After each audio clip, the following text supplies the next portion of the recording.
வணக்கம் friends. On behalf of all India civil service coaching centre உங்களை meet பண்றதுல ரொம்ப சந்தோஷம். இன்னைக்கு நம்ம பார்க்க போறது என்விரான்மெண்டல் ஆக்ட்ஸ். ஃப்ரெண்ட்ஸ், நீங்க ஏற்கனவே என்விரான்மெண்டல் ஆக்ட்ஸ் பார்ட் 1 பார்த்துட்டீங்க. நிறைய இம்பார்ட்டன்ட் ஆக்ட்ஸ் அதுல பார்த்துட்டோம். ஸோ இன்னைக்கு அகைன் நிறைய இம்பார்ட்டன்ட் ஆக்ட்ஸ் தான் பார்க்க போறோம். எஸ்பெஷலி இப்போ ரீசெண்டா கரண்ட் அஃபேர்ஸ்ல வரதும், கரண்ட் அஃபேர்ஸ்ல ரொம்ப இம்பார்ட்டண்டா வரதுனால தான் உங்களுக்கு யூபிஎஸ்சில கொஸ்டினா கேட்கறாங்க. ஸோ அதனால அந்த மாதிரி எப்பயுமே எவர்கிரீனா இருக்கிற மாதிரி டாபிக்ஸும், அது இப்ப வர அப்டேட்டடான டாபிக்ஸும் நம்ம இங்க பேசிட்டு இருக்கோம். ஸோ நிறைய காம்ப்ரிஹென்சிவா தான் போயிட்டு இருக்கு. அதனால உங்களுக்கு என்ன மெட்டீரியல் ஃபாலோ பண்ணணும்னா இந்த பிபிடியும் கிளாஸஸுமே போதுமானது. இதோட நீங்க அடிஷனலா பண்ண வேண்டியது கரண்ட் அஃபேர்ஸ். நீங்க டிஎன்டி பாக்குறதுனாலையும், இன்னும் அடிஷனலா நீங்க உங்களோட நியூஸ் பேப்பரும் சில மேகசின்ஸும் படிக்கிறதுனாலையும் இது முடிஞ்சிடும். பட் நீங்க இதுக்கு பேசிஸ் படிக்கணும் அப்படின்னு நினைச்சீங்கன்னா, நீங்க என்சிஆர்டில ஜியோகிரபி புக்ஸ் நீங்க படிச்சுட்டாலே போதும். அதுக்கப்புறம் நீங்க சமச்சீர் புக்ஸ் படிக்கிறவங்களா இருந்தீங்கன்னா, நீங்க 12th பயோஸ்வாலஜில என்விரான்மெண்ட் ரிலேட்டட் டாபிக்ஸ் நீங்க தாராளமா படிக்கலாம். இல்லைன்னா நீங்க 6th to 10th பாத்தீங்கன்னா உங்களுக்கு ஜுவாலஜில இல்ல ஜுவாலஜி புக்ல இல்லைன்னா பயாலஜி புக்ல உங்களுக்கு என்விரான்மெண்ட் ரிலேட்டட் டாபிக்ஸ் ஏதாச்சும் இருந்ததுன்னா அதை நீங்க படிக்கலாம். So with that note we will start with this session. இன்னைக்கு நம்ம என்விரான்மெண்டல் ஆக்ட்ஸ் பார்ட் 2 பார்க்க போறோம். ஸோ இது ரொம்ப இன்ட்ரெஸ்டிங்கா தான் போகும். பட் சில டயக்ராம்ஸ் என்னால முடிஞ்ச வரைக்கும் ஆட் பண்ணிருக்கேன். பட் ரொம்ப தியரிட்டிக்கலா தான் இருக்கும். ஏன்னா ஆக்ட்னும் போது பேர் ஆக்ட் நம்ம பேச போறது இல்ல. நம்ம ரொம்ப இம்பார்ட்டன்ட் ப்ரொவிஷன்ஸ் தான் பேசணும். ஏன்னா இம்பார்ட்டன்ட் ப்ரொவிஷன்ஸ் தான் கொஸ்டின்ஸ்ல கேக்குறாங்க. நம்மளுக்கு அந்த ஆக்டுக்கும் நம்மளுக்கு யூபிஎஸ்சியா நம்ம ஒன்னும் இப்போ நம்ம போலீஸாவோ இல்லைன்னா லாயராவோ ஆகல. நம்ம யூபிஎஸ்சி எக்ஸாம்ஸ்க்கு தான் படிக்கிறோம். அதனால என்னென்ன இம்பார்ட்டண்டா படிக்கணுமோ அதை மட்டும் படிச்சா போதும். ஃபுல்லா நம்ம டீட்டெயில்டா ஒவ்வொரு ஆக்டையும் படிச்சா அதுக்கு நம்மளுக்கு அவசியமே இல்லை. நம்மளுக்கு அதுக்கு டைமும் இருக்காது. நம்மளுக்கு புரியவும் புரியாது. ஸோ அதனால இன்னைக்கு நம்ம பார்க்க போறது அப்படிதான். ஸோ இன்னைக்கு பாத்தீங்கன்னா நீங்க இதுவரை முடிச்சிட்டோம். ஸோ பாதி முடிஞ்சிருச்சு. இன்னும் கொஞ்சம் தான் போக போகுது. நிறைய இதெல்லாம் ஃபாஸ்டா ஓடிடும். ஸோ அதனால நம்ம ஜாலியா போயிட்டு நம்ம என்விரான்மெண்ட் முடிச்சிட்டோம்னு சொல்லிட்டு ஒரு புக்கை மூடி வச்ச ஒரு சந்தோஷம் இருக்கும். ஸோ அந்த ஒரு சந்தோஷத்துல we will start with this section. இன்னைக்கு நம்ம forest rights act, forest rights act. இந்த ரைட்ஸ் யாருக்குன்னா ஷெட்யூல்ட் ட்ரைப்ஸுக்கும் அதர் ட்ரெடிஷனல் ஃபாரஸ்ட் டுவெல்லர்ஸ்க்கும். என்ன மாதிரி ரைட்ஸ் மேம் வருது அப்படின்னா, அவங்க ஒரு ஃபாரஸ்ட்ல ஒரு அழகான ஒரு ஃபாரஸ்ட்ல இருக்காங்க. இல்லைன்னா எந்த மாதிரி ஃபாரஸ்ட்ல இருந்தாலும் அங்கேயே அக்ரிகல்ச்சர் பண்றாங்க. இல்லைன்னா அங்கிருந்து அவங்க இது ஹனி இந்த மாதிரி நிறைய விஷயத்தெல்லாம் எடுத்து அதுல அதுல வாழ்வாதாரம் அதுல இருந்து அவங்களுக்கு கிடைக்குது அப்படின்னா, இல்லைன்னா அதுல இருந்து ஏதாச்சும் ஒரு ஹேண்டிகிராஃப்ட்ஸ் பண்றாங்க, ஏதாச்சும் ஒரு நூல் பின்றாங்க, இல்லைன்னா கூடை பின்றாங்க. இந்த மாதிரி விஷயங்கள்லாம் அங்கிருந்தே செய்வாங்க. ஸோ அந்த மாதிரி பீப்புளுக்கு முக்கியமா 3 தலைமுறையா 3 ஜெனரேஷனா அங்கேயே வாழ்ந்து வந்தவங்களுக்கு இத எந்த டைம்ல இருந்து சொல்றாங்கன்னா 2005க்கு முன்னாடி 2000 பிஃபோர் 2005க்கு முன்னாடி 3 தலைமுறையா அங்கேயே இருந்தவங்கள அதர் ட்ரெடிஷனல் ஃபாரஸ்ட் டுவெல்லர்ஸ்னு சொல்றாங்க. இவங்களுக்கு லேண்ட் யூஸ், டெவலப்மெண்ட், அப்புறம் ரீஹாபிலிட்டேஷன் இந்த ரைட்ஸ் கொடுக்குறாங்க. அதாவது அங்க அவங்களுக்கு அவங்க அங்க கல்டிவேட் பண்ணாங்கன்னா இந்தாங்க அது உங்களோட லேண்ட், உங்க பேர்ல அதை எழுதி வச்சிடுறோம். அதுக்கப்புறம் பாத்தீங்கன்னா நீங்க அந்த லேண்ட்ல யாருக்கு அது வேற எதுக்காச்சும் நம்ம மாத்தணும், இல்ல அந்த இடத்துல இண்டஸ்ட்ரி கொண்டு வரோம், இல்ல ஸ்கூல் கொண்டு வரோம் அப்படின்னா ஓகே, அதை நீங்க அங்க இருந்து வேற இடத்துக்கு போங்க. அங்க உங்களுக்கு நல்ல டெவலப்மெண்ட், உங்களுக்கு நல்ல ரீஹாபிலிட்டேஷன், ஒரு அடைக்கலம் நல்ல ஒரு இது ஒரு புது லைஃப் உருவாக்குறோம் அப்படின்னு ரீஹாபிலிட்டேஷன் சொல்றாங்க. அதுக்கப்புறம் யூஸ் ரைட்ஸ். அவங்க அந்த ஃபாரஸ்ட்ல இருந்து கிடைக்கிற மைனர் ஃபாரஸ்ட் ப்ரொடியூஸ். அது என்ன மைனர் ஃபாரஸ்ட் ப்ரொடியூஸ்? டிம்பர் இல்லாம எல்லா ப்ராடக்ட்ஸும், அதாவது ஹனி, இது கேனு, டசரு, கொக்கூன் இந்த மாதிரி கிடைக்கிறதெல்லாம் அதை யூஸ் பண்றதுக்கான ரைட்ஸ் அவங்களுக்கு கொடுக்குறோம். ஸோ இந்த மாதிரி நிறைய ரைட்ஸை கொடுக்கறதுக்கான ஒரு முக்கியமான ஆக்ட் தான் ஃபாரஸ்ட் ரைட்ஸ். அடுத்து என்ஜிடி என்னன்னா, ஏதாச்சும் கேஸ் நான் போறதுக்கு, நான் ஏதாச்சும் எனக்கு பிரச்சனை அப்படின்னா யார்கிட்ட போவேன்? கோர்ட்டுக்கு போவேன். பட் அந்த என்விரான்மெண்ட் பிரச்சனைனா யார்கிட்ட போறேன்னா என்ஜிடி கிட்ட போறேன். அடுத்து ஏதாச்சும் ஒரு ஃபாரஸ்ட நம்ம அழிச்சோம்னா அதுக்கு கிரியேட் பண்ற ஃபண்ட் தான் இந்த கேம்பா ஃபண்ட்னு சொல்லுவாங்க. அதுக்கான ஆக்ட் தான் இந்த CAF, compensatory afforestation fund act. அதுக்கப்புறம் நம்ம ஏற்கனவே இஎஸ்சி இபிஏ, அதாவது என்விரான்மெண்டல் ப்ரொடக்ஷன் ஆக்ட் 1986 பேசும்போது இதுக்கு கீழே eco sensitive zone, coastal regulation zone environment impact assessment create பண்ணியிருக்காங்கன்னு சொன்னா இதை பத்தி நம்ம பேசலாம். அடுத்து இதுவும் பாத்தீங்கன்னா இபிஏ, அதாவது என்விரான்மெண்டல் ப்ரொடக்ஷன் ஆக்டுக்கு கீழே வந்த ரூல்ஸ். இது வெட்லேண்ட மேனேஜ் பண்ற ரூல்ஸ், இது வேஸ்ட மேனேஜ் பண்ற rules. So without delay we will go in to this specific matters. Okay, so scheduled tribes and other traditional forest dwellers act. So இவங்க வந்து 3 தலைமுறையா அந்த ஃபாரஸ்ட்ல வாழ்ந்து அந்த ஃபாரஸ்ட்னால வந்து அவங்களுக்கு வாழ்வாதாரம் இருக்கும். அந்த மாதிரி பீப்புள் தான் இந்த other traditional forest dwellers. Schedule tribes தான் என்னன்னா, பிரசிடென்ட் வந்து இவங்க தான் ட்ரைப்ஸ், இவங்க தான் முக்கிய ஷெட்யூல்டு லிஸ்ட்ல இருக்கிற ட்ரைப்ஸ்ன்னு சொல்லிட்டு அவர் அந்த லிஸ்ட்ல வந்து இந்தந்த ட்ரைப்ஸை வந்து இன்க்ளூட் பண்ணணும்னு இன்க்ளூட் பண்ணுவாரு. அவங்கள தான் ஷெட்யூல்டு ட்ரைப்ஸ்ன்னு சொல்லுவாங்க. இது வந்து பிரசிடென்ட் பண்ணுவாரு. இதுக்கு என்ன மாதிரி கிரைட்டீரியா யூஸ் பண்றாங்கன்னா, டெபர் கமிட்டியோட ஒரு கிரைட்டீரியா, இல்லைன்னா நிறைய கமிட்டிஸ் இதுக்குன்னு போட்டிருக்காங்க. லைக் சாக்ஸா கமிட்டி, இந்த மாதிரி நிறைய கமிட்டிஸ் போட்டு யாரெல்லாம் ட்ரைப்ஸ் அப்படின்னு சொல்லிட்டு அந்த கமிட்டிஸ் சொல்ற கிரைட்டீரியா வச்சு அவங்க வந்து இந்த பீப்புள் வந்து ரொம்ப பேக்வர்டா இருக்காங்க, இந்த பீப்புள் வந்து ரொம்ப பாப்புலேஷன் ரொம்ப கம்மி ஆயிட்டு இருக்கு, இந்த பீப்புளுக்கு வந்து பாத்தீங்கன்னா இது அக்ரிகல்ச்சர் வந்து ரொம்ப பிரிமிட்டிவா யூஸ் பண்றாங்க, அதாவது டெக்னாலஜி எல்லாம் எதுவுமே தெரியாம சும்மா ஈட்டி பாறை இதை யூஸ் பண்ணி அக்ரிகல்ச்சர் பண்றாங்க அப்படின்னு சொல்லிட்டு அவங்கள வந்து ரொம்ப பேக்வர்டா இருக்காங்க, அவங்க வந்து ரொம்ப ஐசோலேட்டடா இருக்காங்க, ரொம்ப ஷை டைப்பா இருக்காங்க அப்படின்னு அந்த மாதிரி ட்ரைப்ஸ் வந்து பிரசிடென்ட் வந்து அந்த லிஸ்ட்ல போடுவார். அவங்கள தான் ஷெட்யூல்ட் ட்ரைப்ஸ்ன்னு சொல்றோம். ஸோ நம்ம கான்ஸ்டிடியூஷன்ல ஒரு ஷெட்யூல் லிஸ்ட்ல நான் ட்ரைப்ஸ் நேமை போட்டுட்டோம்னா அது வந்து ஷெட்யூல்டு ட்ரைப்ஸா மாறிடுவாங்க. ஸோ அவங்களுக்கு என்னென்ன ரைட்ஸ் கொடுக்குறாங்கன்னா, லைவ்லிஹுட் ரைட்ஸ், ஆக்குபென்சி ரைட்ஸ், நீங்க அங்கேயே இருக்கலாம், அந்த லேண்டுக்கு உங்களுக்கு டைட்டில் ரைட்ஸ் நாங்க கொடுத்துறோம். மேக்சிமமா 4 ஹெக்டர் நீங்க ஓன் பண்ணிக்கலாம், உங்களோட ஓனர்ஷிப்ல நாங்க கொடுத்துறோம். அதுக்கப்புறம் ரைட்ஸ் டு வாட்டர் பாடிஸ், நீங்க அங்க இருக்கிற நீர்நிலைகளை, அங்க இருக்க மரம், செடி, கொடி, விலங்குகளை வந்து நீங்க வந்து தாராளமா ஜாலியா இருந்துக்கலாம். அடுத்து பாத்தீங்கன்னா கன்வர்ஷன் ரைட்ஸ், செட்டில்மெண்ட் ரைட்ஸ், அங்கேயே நீங்க குடி புகுந்துக்கலாம். அப்புறம் ஏதாச்சும் ஒரு லீஜனா கன்வெர்ட் பண்ணணும்னு நினைச்சீங்கன்னா நீங்க கன்வெர்ட் பண்ணிக்கலாம். அப்புறம் அந்த ஃபாரஸ்ட் வந்து நீங்க கன்சர்வ் பண்றதுக்கான ரைட்ஸ் இருக்கு. அப்புறம் இன்டெலெக்சுவல் ப்ராப்பர்ட்டி ரைட்ஸ், ஏதாச்சும் ஒரு முக்கியமான ஒரு ப்ராடக்ட் உங்களுக்கு தெரிஞ்சதுன்னா, ஏதாச்சும் ட்ரெடிஷனல் நாலேஜ் இருந்ததுன்னா, அதாவது இப்ப பாத்தீங்கன்னா ஒரு கூடை பின்றதுக்கு உங்களுக்கு ஒரு நாலேஜ் இருக்கும், இல்லைன்னா வந்து பாத்தீங்கன்னா ஒரு ஒரு மரத்துல வந்து ஏதாச்சும் ஒரு முக்கியமான மருந்து இருந்ததுன்னா அதுக்கான நாலேஜ் அவங்களுக்கு இருக்கும். இப்ப இருளா ட்ரைப்ஸ் பாத்தீங்கன்னா அவங்க வந்து இது பாம்புகளை வந்து அவங்களால பாம்பு கிட்ட இருந்து அந்த வினோம் வந்து அவங்களால எடுக்க முடியும். ஸோ அந்த மாதிரி ட்ரெடிஷ்னல் நாலேஜ் அவங்களுக்கு இருக்கும்.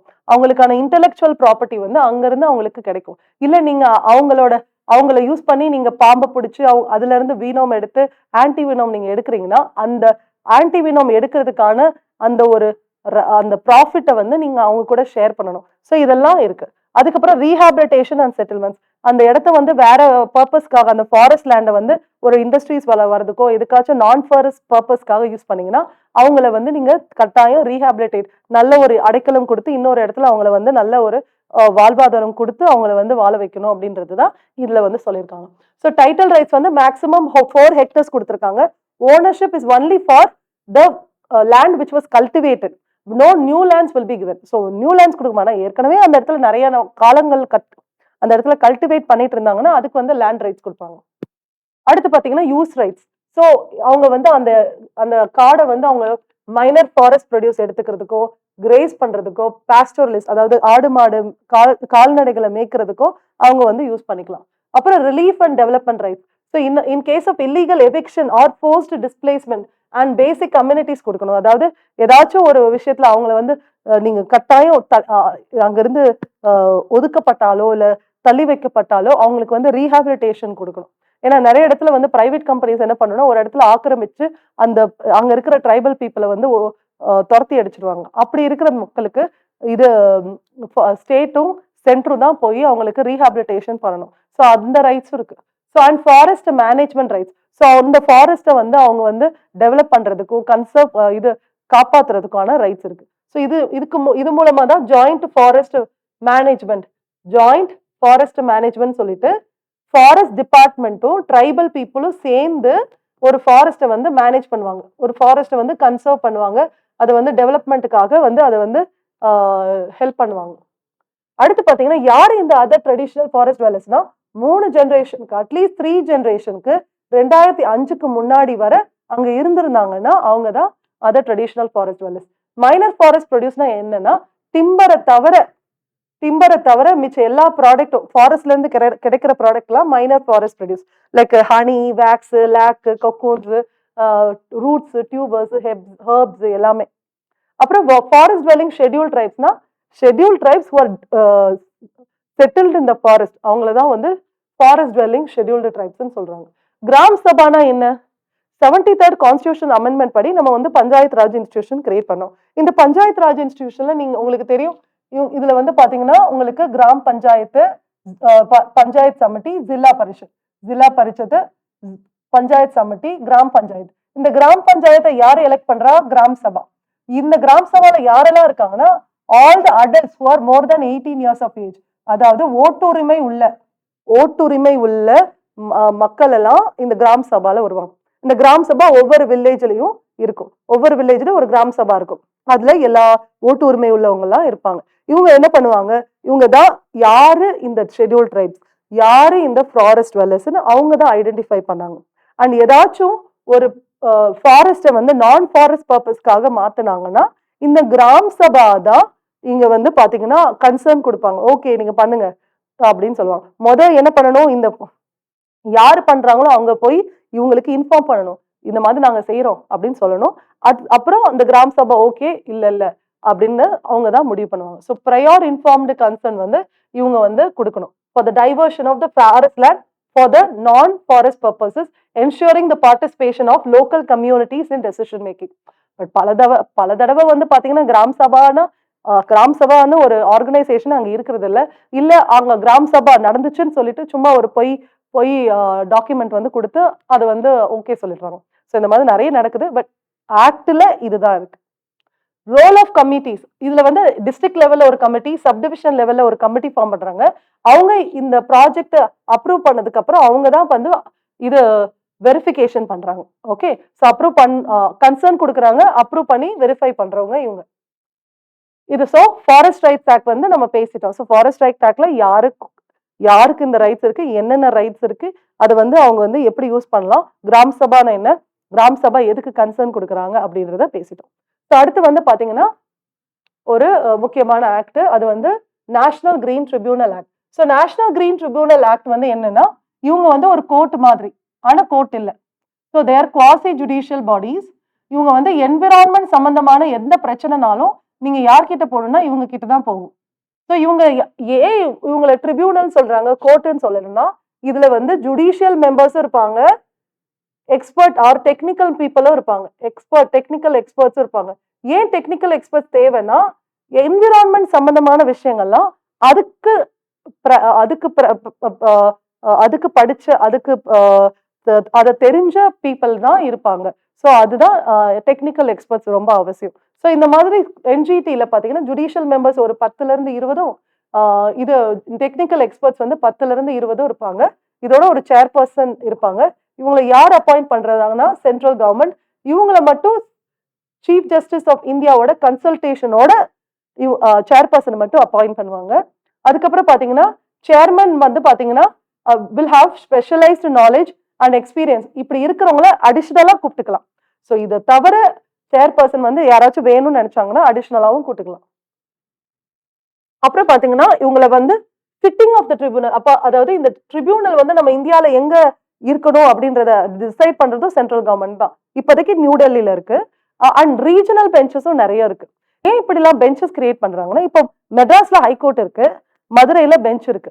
ஏன் பெஞ்ச் மதுரையில வச்சிருக்காங்கன்னா அப்பதான் நிறைய பீப்புள் வந்து அதை வந்து ரீச் பண்ணணும் அப்படின்றதுக்காக. ஏன்னா நிறைய தடவை நம்மளுக்கு தெரியும் ஒரு கேஸ் வந்து ஒரு கோர்ட்டுக்கு வந்துருச்சுன்னா ஃபுல் சொத்தையும் எழுதி கொடுக்குற மாதிரி செலவுகள் வந்துடும் அப்படின்னு. அந்த செலவை கம்மி பண்றதுக்கும் பீப்புள் வந்து கோர்ட்டை அப்ரோச் பண்ணணும், எந்த ஒரு பிரச்சனையும் அங்க போய் சால்வ் பண்ணிக்கணும் அப்படின்ற ஒரு நல்ல எண்ணத்துக்காக தான் இப்படி ரீஜனல் பெஞ்சஸ், சர்க்கியூட் பெஞ்சஸ் எல்லாம் கிரியேட் பண்றாங்க. ஸோ இதுல வந்து பாத்தீங்கன்னா சேர்பர்சனை வந்து யாரு அப்பாயிண்ட் பண்றாங்க இதெல்லாம் சொல்லியிருக்காங்க. அதுக்கப்புறம் பாத்தீங்கன்னா எந்த இடத்துல பெஞ்ச் இருக்கு? நியூ டெல்லியில இருக்கு. ரீஜனல் பெஞ்சஸ் இங்கெல்லாம் இருக்கு, போபால்ல, பூனேல, சென்னையில, கொல்கட்டால இது பெஞ்சஸ் இருக்கு. இதுக்கப்புறம் சர்க்கியூட் பெஞ்சஸும் மாறி மாறி எங்கேயாச்சும் போடுவாங்க. ஓகே, ஈவன் நீங்க சுப்ரீம் கோர்ட்டோட பெஞ்சையும் மாத்தலாம். சுப்ரீம் கோர்ட் சிட்டிங்கையும் மாத்தலாம், சுப்ரீம் கோர்ட் நிறைய சர்க்கியூட் பெஞ்சஸ் வச்சுக்கலாம். இப்படி நிறைய ரெக்கமெண்டேஷன்ஸ் இருக்கு. செக்யூட் பெஞ்சஸ் வச்சுக்கணும் அப்படின்னு நிறைய ரெக்கமெண்டேஷன் இருக்கு. கான்ஸ்டிடியூஷனல் கோர்ட்னு தனியா ஒண்ணு இருக்கணும்னு நிறைய ரெக்கமெண்டேஷன் இருக்கு. அதெல்லாம் நீங்க பாலிட்டியில படிப்பீங்க. சோ இதுக்கப்புறம் பாத்தீங்கன்னா இதுல 5 இயர்ஸ் இல்ல இந்த என்ஜிடி வந்து சேர்பர்சன் 10 மெம்பர்ஸ்ன்னு சொல்லிட்டு 5 வருஷம் இருப்பாங்க. இல்லைன்னா 65 இயர்ஸ் ஆஃப் ஏஜ் வந்து அவங்களோட ரிட்டையர்மெண்ட் வரை இருப்பாங்க. இது வந்து ரீஅப்பாயின்மெண்ட் அலோடானா இல்ல. அதாவது அந்த 5 வருஷம் மட்டும்தான் அவங்க இருக்க முடியும். அடுத்த 5 வருஷம் வேற ஆள் தான் இருக்க முடியும். அவங்க திருப்பியும் அவங்க கண்டினியூ பண்ண முடியாது. இல்லைன்னா இன்னொரு 5 வருஷம் கூட அவங்க இது திருப்பியும் செலக்ட் பண்ண முடியாது. So this is it's important.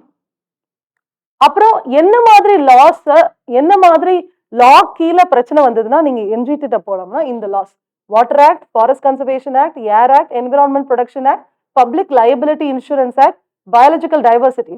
ஆனா எது சம்பந்தமா நீங்க போகவே முடியாதுன்னா வைல்ட் லைஃப் ப்ரொடக்ஷன் ஆக்ட், இந்த ஃபாரஸ்ட் ரைட்ஸ் ஆக்ட் இப்ப படிச்சோம்ல அந்த forest rights act and other laws which are enacted by the states. So states enact பண்ற லாஸ் இந்த 2 ஆக்டையும் கீழே நீங்க இந்த என்ஜிடி கிட்ட போகவே முடியாது. So that is what you have to understand. And environmental இஷ்யூனா ஒரு civil cases relating to environmental இஷ்யூனாலும் நீங்க வந்து என்ஜிடி கிட்ட போகலாம். ஆனா முக்கியமா இந்த கேசஸ் தான், இந்த கேசஸ் இல்ல. ஓகே, இந்த ஆக்ட்ஸ் தான், இந்த ஆக்ட்ஸ் இல்ல. அடுத்து என்ன பிரின்சிபல்ஸை ஃபாலோ பண்ணி, ஏன்னா ஒவ்வொரு கோர்ட்டும் ஒரு லா, சில லாஸ் இருக்கும். அந்த லாஸ் படிதான் கோர்ட் வந்து ஜட்மெண்ட் கொடுக்கும். இப்போ எனக்கு டொமஸ்டிக் வயலன்ஸ் ஆக்ட்னு இருக்கு. என்னோட ஹஸ்பண்ட் என்ன அடிக்கிறாருன்னா நான் டொமஸ்டிக் வயலன்ஸ் ஆக்டுக்கு கீழே கோர்ட்டு கிட்ட போய் இந்த ஹஸ்பண்ட் என்ன அடிக்கிறாரு அதனால இவரை ஜெயில பிடிச்சு போடுங்க அப்படின்னு சொல்றேன். இல்ல டவுரி ஹராஸ்மெண்ட் ஆக்ட்னா என்னோட மாமனார் மாமியாரை உள்ள போடுவேன். ஸோ இந்த மாதிரி நிறைய பிரச்சனை, ஒரு செக்ஷுவல் ஹராஸ்மெண்ட் அட் ஒர்க் பிளேஸ்னா யாராச்சும் ரேப் பண்ணாங்கன்னா அவங்கள மேல கேஸ் போடுவீங்க. ஸோ ஒரு ஆக்டுக்கு பின்னாடி ஒரு கேஸை நீங்க எடுத்துட்டு வரீங்க. அந்த கேஸ் மூலமா ஒரு பிரச்சனையை வந்து நீங்க உள்ள எடுத்துட்டு வரீங்கன்னு அர்த்தம். ஆனா இங்க வந்து என்னென்ன ஆக்டுக்கு கீழே நம்ம என்ஜிடி கிட்ட போவோம்னு நம்ம பேசிட்டோம். பட் இங்க என்ன சொல்றாங்கன்னா என்ஜிடி வந்து சில ஆக்ட்ஸோட கீழே வந்து பிரச்சனை இருந்தா நீங்க போவீங்க. ஆனா அது வந்து கிரிமினல் பீனல் கோட். இப்ப டொமஸ்டிக் வயலன்ஸ் ஆக்ட் இருந்தாலும் இதுக்குன்னு ஒரு டவுரி ஹராஸ்மெண்ட் ஆக்ட் இருந்தாலும் செக்ஷன் 498A, செக்ஷன் 500 சம்திங் அப்படின்னு சொல்லிட்டு ஐபிசிலையும் கிரிமினல் ப்ரொசீஜர் கோட்லயும் இந்தியன் எவிடன்ஸ் ஆக்ட்லயும் இதுல என்ன மாதிரி எவிடன்சஸ் இந்த ஆக்டுக்கு எடுத்துக்கணும், இந்த ஆக்டுக்கு கீழே என்ன பனிஷ்மெண்ட் கொடுக்கணும், இதெல்லாம் Indian penal code, criminal penal code, Indian evidence ஆக்ட்ல இருக்கும். ஸோ என்ன மாதிரி எவிடன்சஸ் எடுக்கணும்ன்றது இந்தியன் எவிடன்ஸ் ஆக்ட்ல இருக்கும். ஆனா இந்த என்ஜிடி அதை எடுத்துக்குமானா இல்ல. It has a flexible rules of evidence. Indian penal code, criminal penal கோடை வச்சு இது வந்து அதுக்கு பனிஷ்மெண்ட் கொடுக்கணும் அதுவும் இல்லை. இது என்ன பிரின்சிபல்ஸை ஃபாலோ பண்ணும்னா principles of natural justice, principle of sustainable development, precautionary principle, polluters price principle. Pollution சம்பந்தமான பிரச்சனை, நீ தான் பொல்யூட் பண்ணிருக்க, நீ அதை வந்து நீ தான் அதுக்கு வந்து ஃபைன் கட்டணும், அதுக்கு நீ தான் ஜெயிலுக்கு போகணும். So polluter pays principle. Precautionary பிரின்சிபல்னா இப்ப நான் ஒரு ஜெனட்டிக்கலி மாடிஃபைடு பிளான்ட் எடுத்துட்டு வரேன், நான் வந்து ரிசர்ச் பண்ணி உன்னை கொண்டு வந்திருக்கேன். ஆனா அதை கொண்டு வந்து நான் வந்து இந்த இந்த ஒரு லேண்ட்ல வந்து நான் இன்ட்ரடியூஸ் பண்ணேன்னா அதனால என்னெல்லாம் விளையும்னு எனக்கு இப்ப தெரியாது. என்னால அது விளைவிக்காதுன்னு ப்ரூவ் பண்ணவும் முடியாது, விளைவிக்கும்னு சொல்லிட்டு ப்ரூவ் பண்ண முடியாது. ஏன்னா அந்த விளைவுகள் வந்து ஒரு 100 வருஷம் இல்ல 10 வருஷம் 15 வருஷம் கழிச்சுதான் நடக்கும். ஏன்னா இப்போ ஒரு வேக்சின் வந்து நம்ம உருவாக்கணும்னா அந்த வேக்சினை உங்களுக்கு போட்டேன்னா நீங்க அதுக்கான இம்யூனிட்டி நீங்க ஜென்ரேட் பண்றீங்கன்னு உங்க ரத்தத்தை டெஸ்ட் பண்ணி உங்களுக்கு தெரிஞ்சிடும். ஏன்னா அது உடனே நடந்துரும். இல்ல உங்களுக்கு வந்து டைஃபாய்டு வந்ததுன்னா அதுக்கான மருந்து நான் தயாரிச்சேன்னா அந்த மருந்தை கொடுத்து நீங்க டைஃபாய்டு சரியாயிடுச்சுன்னா அது வந்து ப்ரூவ் ஆயிடும். பட் என்விரான்மெண்ட்னும் போது அது ஒரு ரொம்ப லாங் ஸ்பேன்ல தான் அதோட எஃபெக்டே காட்டும். அப்படி இருக்கும்போது இது நடக்கும்ன்ற ஒரு ப்ரிகாஷனுக்காக நம்ம நடக்கலாம். அதனால நம்ம இப்பயே ப்ரிகாஷனியஸா இருக்கணும்ன்றதுக்காக அந்த பிரின்சிபலை ஃபாலோ பண்றதுதான் precautionary principle. And sustainable development, ஒரு விஷயத்தை கொண்டு வர அது வந்து எக்கனாமிக்கலாவும் டெவலப் பண்ணணும், என்விரான்மெண்ட்டையும் பாதிக்காத அளவுக்கு இருக்கணும், இதை சோஷியலாவும் டெவலப் பண்ணணும். அப்படி இருக்கிற மாதிரி ஒரு விஷயத்தை தான் அலோவ் பண்றது, இல்ல அலோவ் பண்ணாம இருக்கிறது. ஸோ அதுதான் பிரின்சிபல் ஆஃப் சஸ்டைனபிள் டெவலப். அப்புறம் பிரின்சிபல் ஆஃப் நேச்சுரல் ஜஸ்டிஸ்ல ஃபேரா இருக்கணும், இம்பார்ஷியலா இருக்கணும், based on due consideration of all relevant facts and arguments. So ஜென்ரலான பிரின்சிபல் இது. Principle of natural justice court follow பண்ணுது, ட்ரிபியூனலும் ஃபாலோ பண்ணுது. என்ன ஃபேரா இருக்கணும், எல்லாருக்கும் சமமா, நீங்க எல்லாத்தையும் சமமா நினைச்சு அவங்களுக்கு ஜட்ஜ்மெண்ட் கொடுக்கணும். யாருக்கும் நீங்க வந்து பயாஸ்டா ஒரு ஒரு இது அவங்கள சார்ந்து இல்லைன்னா அவங்களுக்கு ஏதுவா வந்து நீங்க வந்து ஜட்மெண்ட் கொடுக்க கூடாது. அதுதான் இதை ஃபாலோ பண்ணுது. So these are the principle. இது வந்து எஸ்ஏக்கு எத்திக்ஸுக்கு முக்கியமா வந்து பாத்தீங்கன்னா வேஸ்ட் மேனேஜ்மெண்ட் ரூல்ஸ்லயும் இதை தான் பேசுவாங்க. ஸோ அதனால இது ரொம்ப ரொம்ப முக்கியம். இதை பார்த்துக்கோங்க. இந்த கீவேர்ட்ஸ் தான் ரொம்ப முக்கியம். அப்புறம் பாத்தீங்கன்னா நேஷனல் கிரீன் ட்ரிபியூனல் ஆக்ட் பாத்தீங்கன்னா இதோட அப்பீல் எங்க போலாம்னா ஹைகோர்ட்டுக்கோ இல்ல சுப்ரீம் கோர்ட்டுக்கோ போலாம். ஆனா 90 டேஸ்ல நீங்க போகணும். So this is where you have to understand. So NGT வந்து என்னென்ன ஆக்ட் இதுல ஆக்ட் கீழே நீங்க போகலாம், எந்தெந்த ஆக்ட் கீழே நீங்க போக கூடாது.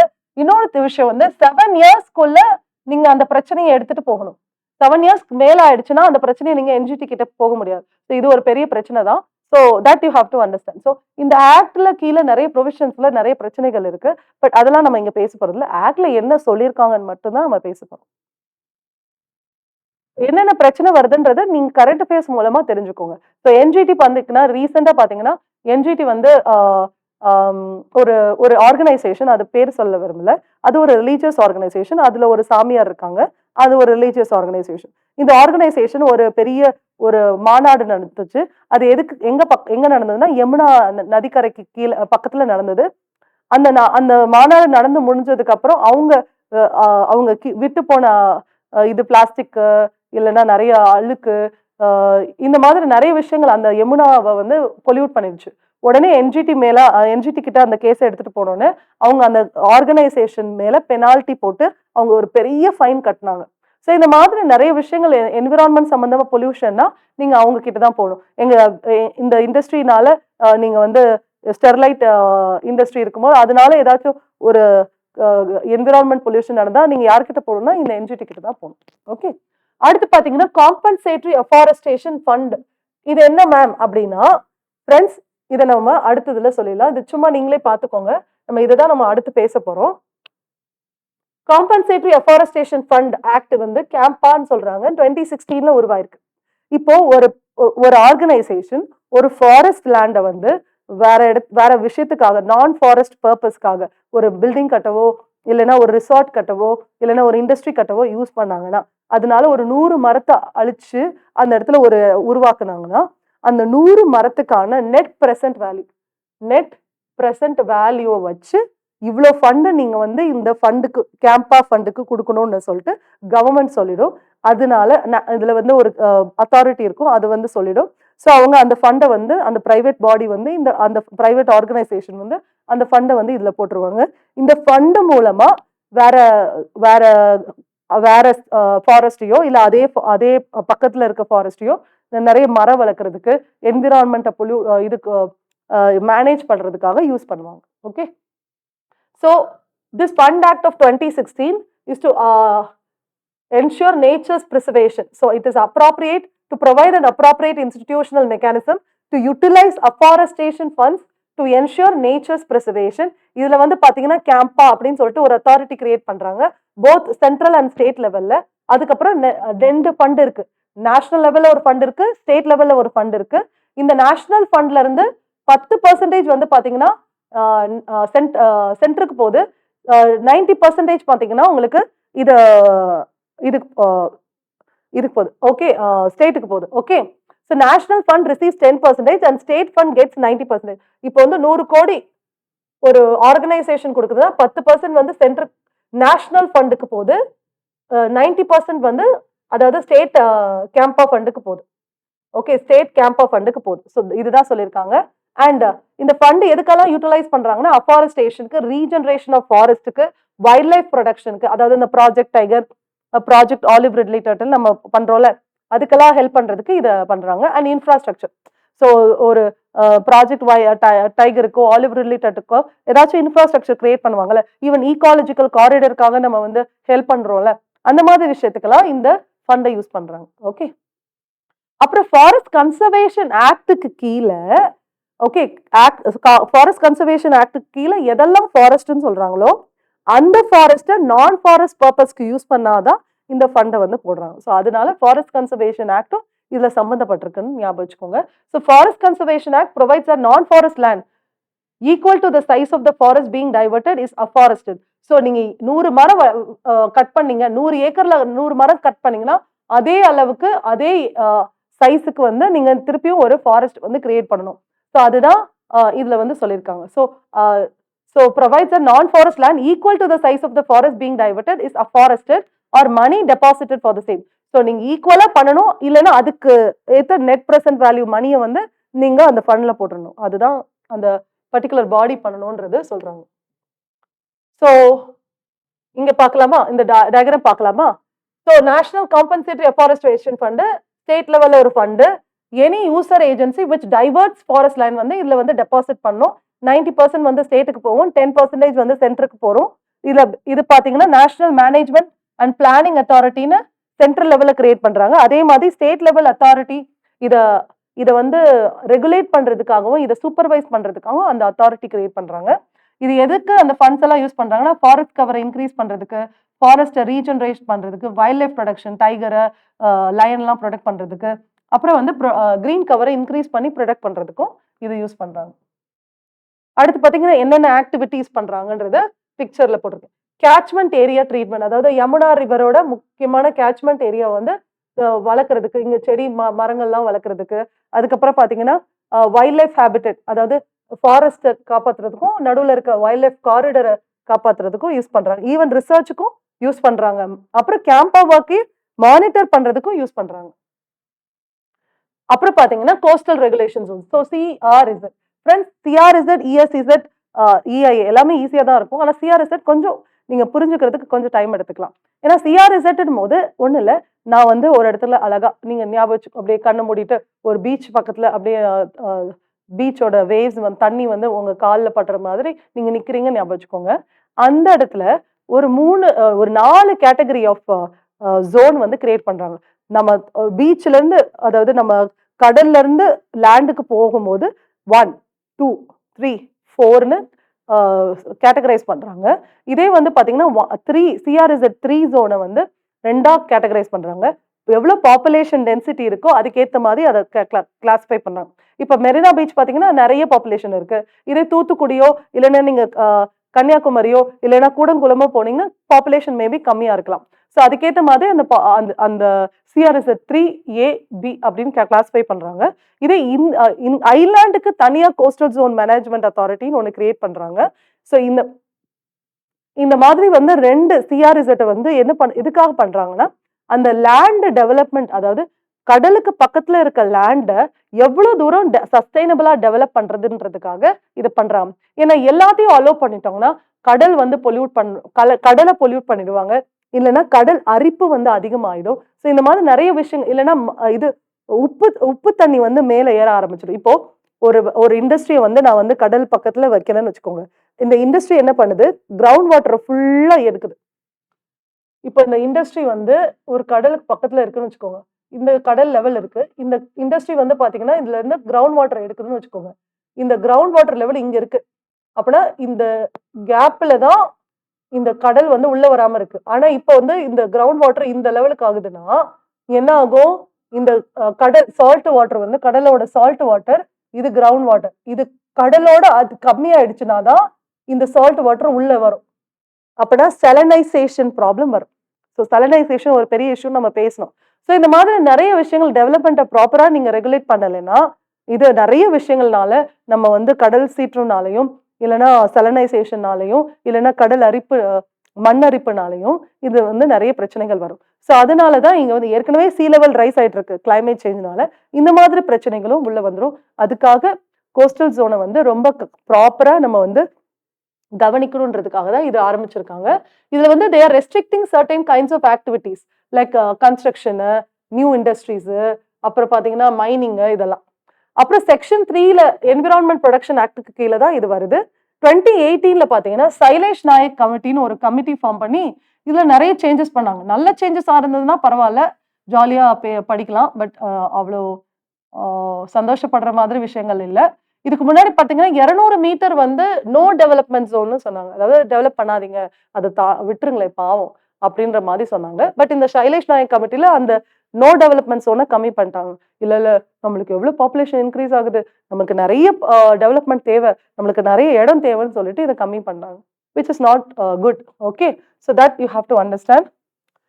ஓகே, யார் இம்ப்ளிமெண்டேஷன் பண்றாங்கன்னா state government through their coastal zone management authority. So national லெவல்ல வந்து ஒரு கோஸ்டல் ஜோன் மேனேஜ்மெண்ட் அத்தாரிட்டி இருக்கும், ஸ்டேட் லெவல்ல ஒரு கோஸ்டல் ஜோன் மேனேஜ்மெண்ட் அத்தாரிட்டி இருக்கும். இம்ப்ளிமெண்ட் பண்றது யாருன்னா ஸ்டேட் லெவல்ல இருக்கிறவங்க. அப்புறம் டிஸ்ட்ரிக்ட் லெவல்ல பாத்தீங்கன்னா டிஸ்ட்ரிக்ட் லெவல் கமிட்டின்னு ஒன்று இருக்காங்க. ஸோ நேஷனல் லெவல்ல, ஸ்டேட் லெவல்ல, டிஸ்ட்ரிக்ட் லெவல்ல கமிட்டிஸ் இருக்காங்க.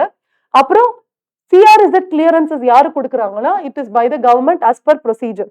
ஸோ இவங்க தான் வந்து சிஆர்இசட் கிளியரன்ஸ். அது என்ன மேம் சிஆர்இசட் கிளியரன்சஸ் தான் கிளியரன்சஸ் இல்ல, சிஆர்இசட் கிளியரன்சஸ் என்விரான்மெண்ட் கிளியரன்சஸ் அப்படின்னா அந்த இடத்துல நீங்க டெவலப் பண்ணிக்கலாம்னு அலோவ் பண்றது தான் அந்த கிளியரன்சஸ்.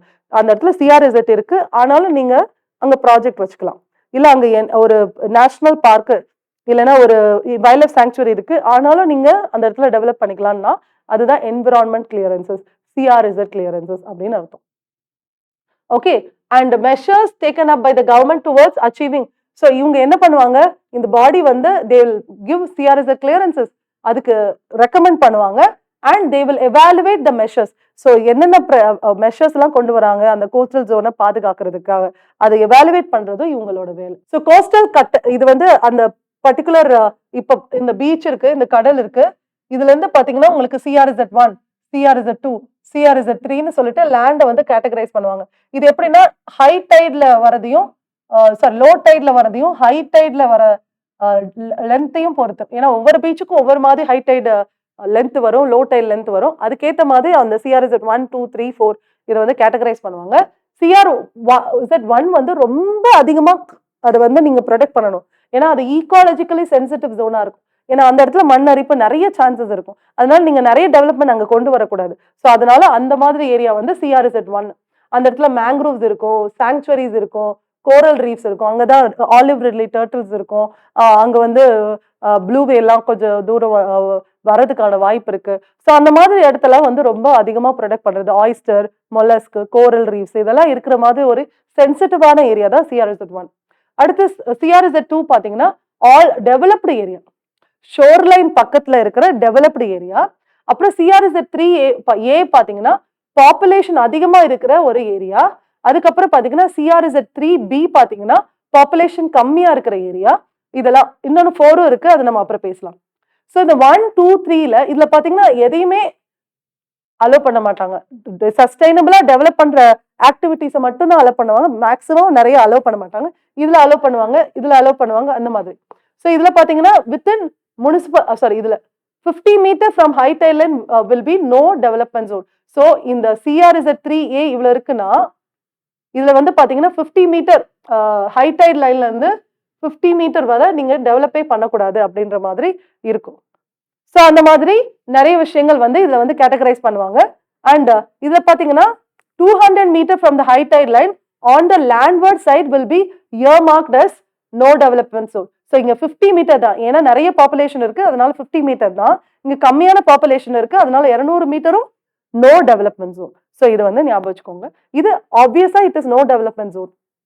ஓகே, இங்க வந்து ஆனா நோ டெவலப்மெண்ட் சொன்னா சுத்தமா எதுவுமே பண்ணக்கூடாதுன்னா இல்ல, சில ஈகோ டூரிசம் ஆக்டிவிட்டிஸ், சில இடத்துல வந்து சில அஃபாரஸ்டேஷன் இதெல்லாம் allowed.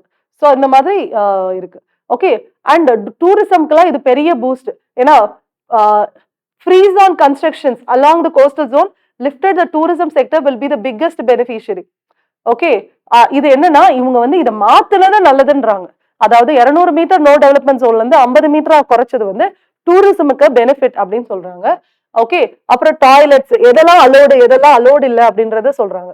Okay, toilets, changing room, drinking water இதெல்லாம் வந்து கன்ஸ்ட்ரக்ட் பண்ணலாம், ரெசிடென்ஷியல் பில்டிங் இது பண்ணலாம் வித்தவுட் இன்க்ரீசிங் த பிளிந்த் ஏரியா அப்படின்னு சொல்றாங்க. CRZ will not be a bar from public utilities like roads இதெல்லாம் வந்து பண்ணலாம். Even if it is bosses through the mangrove forest. எவ்வளவு மாத்திருக்காங்க பாருங்க, மேங்க்ரூவ் ஃபாரஸ்ட் உள்ள கூட ரோடு போட்டுக்கலாமா, அப்படின்னா எவ்வளவு பெரிய பிரச்சனை.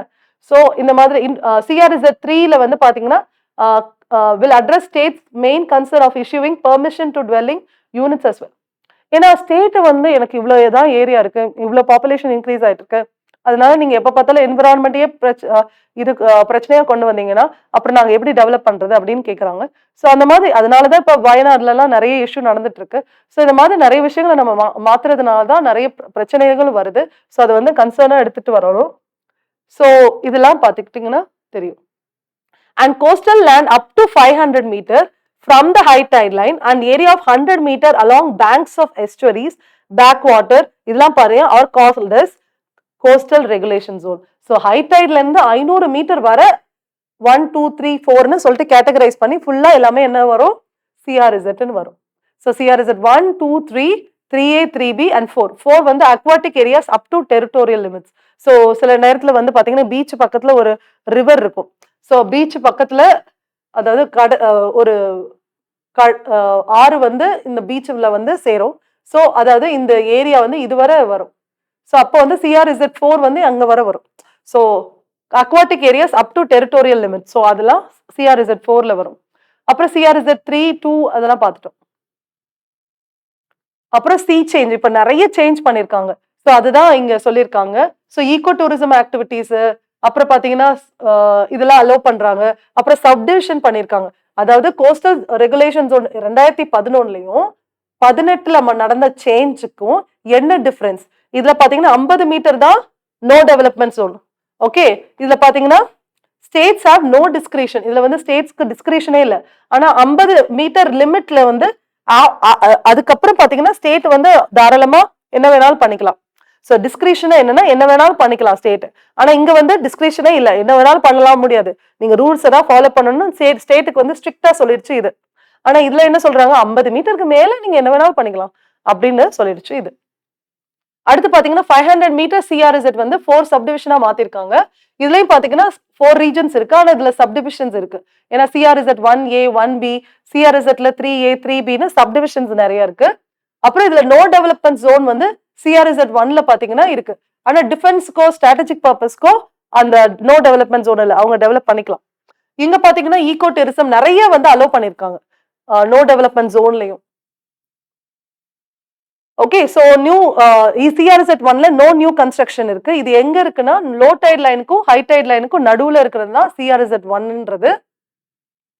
CRZ 2 பாத்தீங்கன்னா வித்தின் த முனிசிபல் லிமிட்ஸ் இருக்கிறது பில்டப் ஏரியா, அது ஒரு டெவலப்டு ஏரியா. அப்புறம் CRZ 3 வந்து ரூரல் அண்ட் அர்பன் ஏரியாவா இருக்கலாம். ஓகே, ரொம்ப உள்ள போக வேண்டாம், ஜஸ்ட் நீங்க தெரிஞ்சுக்கிட்டா போதும். CRZ 4 பாத்தீங்கன்னா aquatic area from low tight line up to territorial limits. ஏதாச்சும் வாட்டர் பாடி டைடல் இன்ஃப்ளூயன்ஸ்ல இருக்கு. ஏன்னா இப்போ வந்து ஒரு ஆறு இருக்கு, கடல்ல வந்து சேருது, இந்த டைடு வந்து பாத்தீங்கன்னா இதுக்குள்ள வர போகுது. ஓகே, அப்படின்னா அந்த இடமும் CRZல வரும், CRZ 4ல வரும். Okay fine. இதுக்கு பேரு இந்த இப்படி டைடல், அதாவது இந்த மாதிரி டைடு வந்து இந்த இது ஆறுக்கு உள்ள போறது வந்து டைடல் கிளிஃப்னு சொல்லுவாங்க. ஒரு அது மலை மாதிரி போகும். கிளிஃப்னா மலை, மலை இப்படி மலை மலை இப்படி மலை உள்ள அப்படி கிளிஃப் மாதிரி இப்படி போகும். ஓகே, அந்த டைடல் கிளிஃப்னு சொல்லுவாங்க. இந்த டைட்ஸ் வந்து அந்த மாதிரி இதுல போறது. டைட்ஸ் எதனால வருது, வேவ்ஸ் என்ன வருதுன்னு தெரியும்ல ஃப்ரெண்ட்ஸ். வேவ்ஸ் வந்து உங்களுக்கு நார்மலா காத்துனால வருது. டைட்ஸ் வந்து நம்மளோட மூனோட கிராவிடேஷனல் புல்னால டைட்ஸ் வருது. ஓகே ஓகே, அண்ட் இது நம்ம பேசிட்டோம். ஓகே, அடுத்து ஈகோ சென்சிட்டிவ் ஜோன். இது EPA என்விரான்மெண்ட் ப்ரொடக்ஷன் ஆக்ட் கீழே வருது. என்ன இருக்கு இதுல, ஒரு பஃபர் ஜோன் கிரியேட் பண்றாங்க. ஒரு நேஷனல் பார்க்குக்கோ இல்ல வைல்ட் லைஃப் சாங்சுரிக்கோ சுத்தி வந்து இந்த இங்க இருக்கும், இங்க நேஷனல் பார்க் இருக்கு, அதை சுத்தி வந்து ஒரு பஃபர் ஜோன் மாதிரி அப் டு 10 கிலோமீட்டர்ஸ் வந்து ESZ ஒன்னு கிரியேட் பண்ணணும்.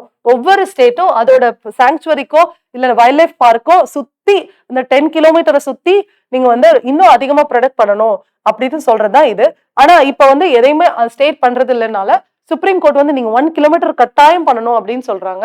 பட் அதுக்கும் நிறைய அப்பீல் வந்து போயிருக்கு. சோ இந்த 10 கிலோமீட்டர் எதுக்கு பண்றோம்னா இந்த வைல்ட் லைஃப் பாத்தீங்கன்னா இதுவரை நடந்து மைக்ரேட் ஆகிட்டே இருக்கும், மைக்ரேட் ஆகிட்டே இருக்கும். சோ அதுக்காக தான் இது வந்து பண்றாங்க. அண்ட் இப்போ டைகரோட பாப்புலேஷன் அதிகமாறதுனால இந்த டைகருக்கு வந்து ப்ரே கிடைக்குமா இதுக்குள்ளேயே அப்படின்னா இல்ல.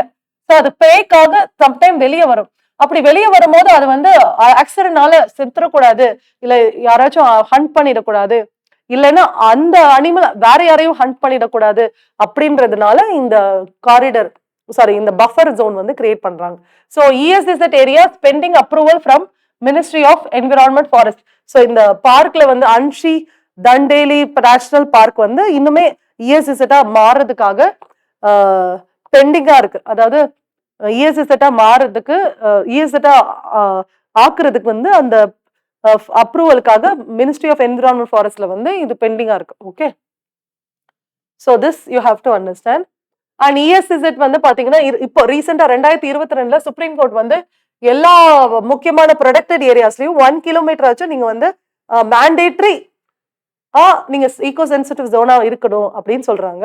National wild life action plan 2002 to 2016 வந்து என்ன சொல்றாங்கன்னா, ஸ்டேட் கவர்மெண்ட் ஷுட் டிக்ளேர், இது வந்து ஸ்டேட் கவர்மெண்ட் பண்ணணும், லேண்ட் ஃபாலிங் வித்தின் 10 கிலோமீட்டர் வந்து இஎஸ்இசட்டா நீங்க வந்து இந்த ஆக்டுக்கு கீழே நீங்க கிரியேட் பண்ணணும்னு சொல்றாங்க. ஓகே, அதுக்கு என்ன பண்ணணும்னா they will file an application. Okay, இந்த அப்ளிகேஷன் வந்து 10 கிலோமீட்டரோ எவ்வளோ 10 கிலோமீட்டர் வர பண்ணணும். ஆனா 10 கிலோமீட்டர் இல்லாமையும் கொஞ்சம் 5 கிலோமீட்டர், ஒரு 3 கிலோமீட்டர், 6 கிலோமீட்டர்ஸ் அப்படியும் பண்ணலாம். அது வந்து பண்றது யாரு? State government. And beyond 10 kilometre நீங்க பண்ணீங்கன்னா it will be notified by the union government. So while 10 kilometer rule is implemented as general principle, even beyond 10 kilometer வந்து யூனியன் கவர்மெண்ட் நோட்டிஃபை பண்ணா நடக்கலாம். ஏன்னா சென்சிட்டிவ் காரிடர்ஸ் நிறைய இருக்கு. ஸோ அதுக்காக வந்து இதை பண்றது. Okay, so it will regulate certain activities around the national park and wildlife sanctuary and minimise the negative impact of such activities. ஏன்னா ஹியூமன் வைல்ட் லைஃப் கான்ஃபிளிக்ட் நடக்கும். ஸோ அதனால அதை குறைக்கிறதுக்காக இந்த மாதிரி பஃபர் ஜோன் வந்து நம்ம கிரியேட் பண்றோம். அண்ட் மனுஷங்களோட நடமாட்டத்தை அந்த இடத்துல வந்து கம்மி பண்ணாதான் அனிமல்ஸ் வந்து ஜாலியா ஃப்ரீயா அதோட போக்குக்கு வாழ முடியும். அப்பதான் அனிமல்ஸோட பாப்புலேஷனும் இன்க்ரீஸ் ஆகும். ஸோ அதுக்காக தான். அண்ட் ப்ராஹிபிட்டட் ஆக்டிவிட்டீஸ் நிறைய இருக்கு, ரெகுலேட்டட் ஆக்டிவிட்டீஸ் இருக்கு, பெர்மிட்டட் ஆக்டிவிட்டீஸ் இருக்கு. எதெல்லாம் ப்ராஹிபிட்டட், எதெல்லாம் அந்த அனிமல்ஸ்க்கோ இல்ல அந்த காட்டுக்கோ பாதிப்பு உண்டாக்குமோ அதெல்லாம் வந்து ப்ராஹிபிட் பண்றாங்க. எதெல்லாம் ரெகுலேட் பண்றாங்களோ, எதெல்லாம் பெர்மிட் பண்றாங்களோ அது வந்து ஜாலியா அங்க பண்ணலாம். அக்ரிகல்ச்சர், ஹார்டிகல்ச்சர் ஏற்கனவே அங்க பண்ணிட்டு இருந்தாங்கன்னா தாராளமா பண்ணுங்க. Rain water harvesting, renewable energy, இப்பதான் இதுதான் பிரச்சனையாச்சு. இப்ப ரினியூவபிள் எனர்ஜி நீங்க பண்றீங்க, ஆனா கிரேட் இந்தியன் பஸ்டர்ட் பாத்தீங்கன்னா ராஜஸ்தான்ல போய் அந்த ரினியூவபிள் எனர்ஜி பவர் பிளான்ட்லயோ இல்ல சோலார் பவர் பிளான்ட்லயோ இல்ல விண்ட் மில்லையோ போய் அடிச்சு செத்துருது. ஸோ அதனாலதான் நீங்க என்விரான்மெண்ட்டுக்கு ஏதுவா ரினியூவபிள் எனர்ஜி கொண்டு வந்தாலும் அதுவும் ஒரு பிரச்சனையை கிரியேட் பண்ணும்போது என்ன பண்றது அப்படின்றதுதான் அந்த கேஸ்ல வந்து போயிடுச்சு. அதுலதான் அந்த என்ன சொல்றாங்க, இது அப்படிலாம் நடக்கும்போது நீங்க வந்து அந்த கிரேட் இந்தியன் பஸ்டர்ட் பாதிக்காத அளவுக்கு நீங்க பண்ணணும் அப்படின்றது தான் அங்க வந்து வாதம். ஃப்ரெண்ட்ஸ், வெஸ்டர்ன் காட்ஸ்ல வந்து நம்ம வந்து பார்த்தோம்னா, வெஸ்டர்ன் காட்ஸ் எங்க இருக்கு? நம்மளோட இந்தியால அலாங் பெனின்சுலர் இந்தியால இந்த இடத்துல இருக்கிற ஒரு மவுண்டைன் தான் வெஸ்டர்ன் காட்ஸ்.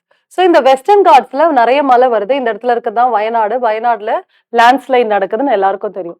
ஸோ இந்த மாதிரி டெவலப்மெண்ட்னால நீங்க வந்து பாத்தீங்கன்னா நிறைய என்விரான்மெண்டல் டேமேஜ் நடக்குது. ஸோ அந்த டேமேஜ்னால நடக்கிற ஒரு பிரளயம் தான் இந்த மாதிரி வயநாடுல நடக்கிற லேண்ட்ஸ்லைட்லாம். ஸோ இதுக்கு முன்னாடியே நிறைய தடவை கேரளால ஃபிளட் நடந்து நிறைய பிரச்சனைகள் நடந்ததுனால கத்கில் கமிட்டின்னு ஒரு கமிட்டியை வந்து மாதவ் கத்கில் கமிட்டின்னு ஒரு கமிட்டியை வந்து ஃபார்ம் பண்ணாரு. அவங்க ஃபார்ம் பண்ணும்போது அவர் என்ன சொன்னாருன்னா, இஎஸ்இசட்னு டோட்டலா வெஸ்டர்ன் காட்ஸை நீங்க வந்து காப்பாத்துங்க அப்படின்னு சொன்னாரு. இதை வந்து நம்ம ஸ்டேட்டு இல்ல சென்ட்ரோ வந்து ஒத்துக்கல. அதனால அடுத்து ஒரு கமிட்டி வந்து ஃபார்ம் பண்ணிருக்காங்க, கஸ்தூரி ரங்கன். இவர் என்ன சொன்னாங்கன்னா, Western Ghats is an ecologically sensitive area, அதனால அட்லீஸ்ட் 37% ஆச்சும் நீங்க வந்து காப்பாத்துங்க அப்படின்னு சொல்லியிருக்காங்க. ஸோ இதுல வந்து என்டையர் வெஸ்டர்ன் காட்ஸையும் ஈகாலஜிக்கலி சென்சிட்டிவ் ஏரியான்னு டிக்ளேர் பண்ணி அந்த இடத்துல டெவலப்மெண்ட்டே எதையுமே பண்ணாதீங்க அப்படின்னு சொன்னாங்க. பட் இங்க 37% ஆச்சும் காப்பாத்துங்க அப்படின்னு கதர்னாங்க. ஆனா அதுவுமே அவங்க காதுல கேட்கல. சோ இதனாலதான் இப்பயும் நம்ம வந்து நிறைய பிரச்சனையை வந்து நம்ம பார்த்துட்டு இருக்கோம். இன்னொன்னு பாட்டம் அப் அப்ரோச், அதாவது கிராம் சபா கிட்ட கேட்டு நீங்க எந்த ஒரு டெசிஷனும் எடுக்கணும் அப்படின்னு சொல்றாங்க. அப்புறம் recognition of 3 grades of ecologically sensitive zone and complete ban on the construction அப்படின்னு சொல்றாங்க. And Western Ghats ecology authority அப்படின்னு ஒண்ணு கிரியேட் பண்ணுங்க, அவங்கள இதெல்லாம் சூப்பர்வைஸ் பண்ண வைங்க அப்படின்னு சொல்லியிருக்காங்க.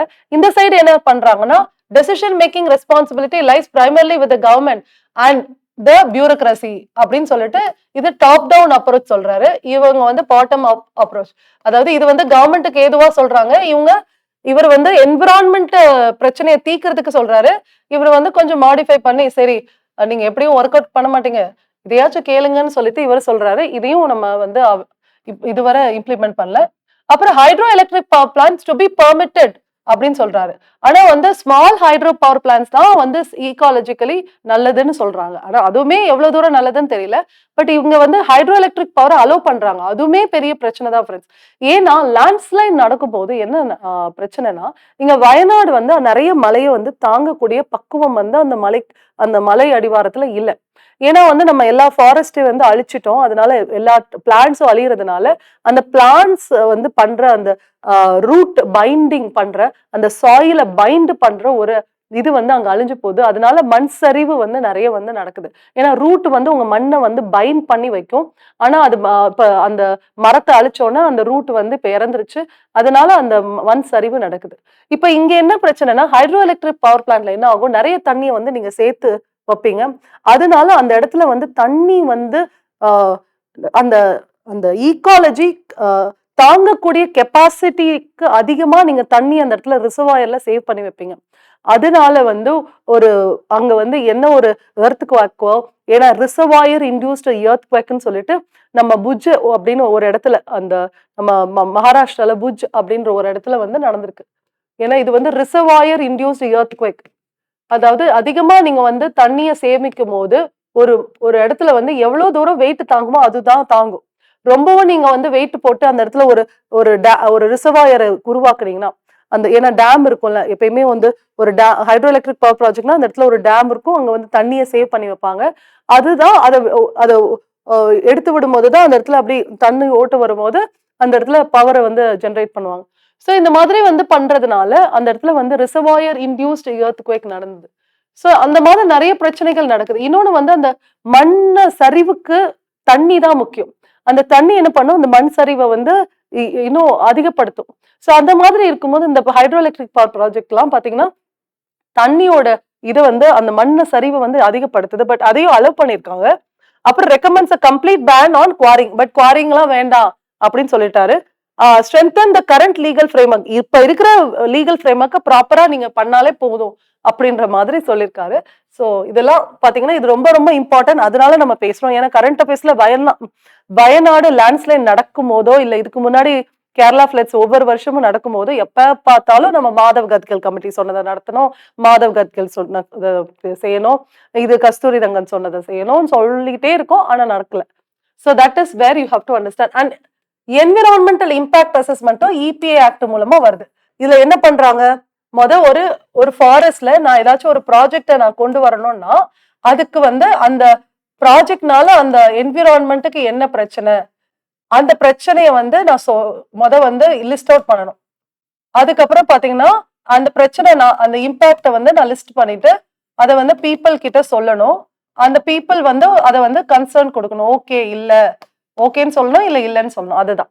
சோ ஸ்கிரீனிங் பண்றாங்க. இந்த இடத்துக்கு இந்த ப்ராஜெக்ட் இந்த இடத்துல கொண்டு வரதுக்கு என்விரான்மெண்டல் இம்பாக்ட் அசஸ்மெண்ட் பண்ணணுமா வேணாமா, எவ்வளவு தூரம் பண்ணணும், எவ்வளவு இதுக்கு பண்ணணும் அப்படின்னு சொல்லிட்டு ஸ்கேலையும் ரெக்வயர்ட் ஆர் நாட்டையும் இங்க வந்து இது பண்ணுவாங்க, அசஸ் பண்ணுவாங்க. மிட்டிகேஷன், அதாவது இந்த என்விரான்மெண்டல் இம்பாக்ட குறைக்கிறதுக்கு மிட்டிகேஷன் குறைக்கிறதுக்கு என்ன பண்ணலாம் அப்படின்னு முடிவு பண்ணுவாங்க. அடுத்து டிசைட் பண்ணுவாங்க வேணுமா வேணாமா. இந்த ப்ராஜெக்ட் வர்றதுனால நம்ம இதை வந்து மாத்தி நம்ம வந்து என்விரான்மெண்ட் அஃபெக்ட் பண்ணாலும் இதனால நல்லதா கெட்டதா அப்படின்னு சொல்லிட்டு டிசைட் பண்ணுவாங்க. அப்புறம் இந்த ப்ராஜெக்ட் ஓகே பண்ணலாம் அப்படின்னு சொன்னோன்னா அந்த ப்ராஜெக்ட் நடக்கிற அது லைஃப் சைக்கிள் ஃபுல்லா வந்து என்விரான்மெண்ட்டை பாதிக்காத அளவுக்கு அதை மானிட்டர் பண்ணிக்கிட்டே இருப்பாங்க.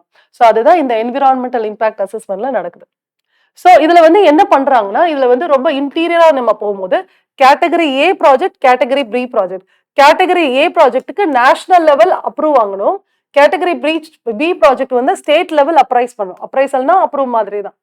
கேட்டகரி ஏ ப்ராஜெக்ட்ல வந்து இம்பாக்ட் அசஸ்மெண்ட் ஏஜென்சியும் எக்ஸ்பர்ட் அப்ரைசல் கமிட்டியும் இது அப்ரைஸ் பண்ணுவாங்க. கேட்டகரி பி பாத்தீங்கன்னா ஸ்டேட் லெவல் அதே மாதிரி கமிட்டிஸ் இருக்கும். So state level environment impact assessment அத்தாரிட்டியும் ஸ்டேட் லெவல் எக்ஸ்பர்ட் அப்ரைசல் கமிட்டியும் இருக்கும். கேட்டகரி ஏ ப்ராஜெக்ட் கட்டாயம் நீங்க என்விரான்மெண்ட் கிளியரன்ஸ் வந்து நீங்க இஐஏ பண்ணிட்டு நீங்க வந்து என்விரான்மெண்டல் கிளியரன்ஸ் வந்து வாங்கணும்.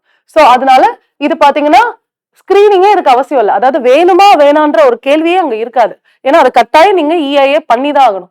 கேட்டகரி பி ப்ராஜெக்ட்டுக்கு ஸ்கிரீனிங் பண்ணிட்டு அது வேணுமா வேணாமான்னு சொல்லிட்டு அதுக்கு B1 project, B2 project classify பண்றாங்க. B1 ப்ராஜெக்ட் கட்டாயம் பண்ணணும், B2 ப்ராஜெக்ட் தேவையில்லை. Okay, to not require EIA. So B1 project என்ன, P2 ப்ராஜெக்ட் என்ன? சில நேரத்துல பாத்தீங்கன்னா ஒரு ப்ராஜெக்ட் பாத்தீங்கன்னா ஈகோ சென்சிட்டிவ் ஜோனுக்கு, அதாவது சாரி, ஒரு நேஷனல் பார்க்குக்கு பக்கத்துல இருந்திருக்கு. ஆனாலும் அது வந்து கேட்டகரி B2 ப்ராஜெக்டா கிளாசிஃபை பண்றாங்க.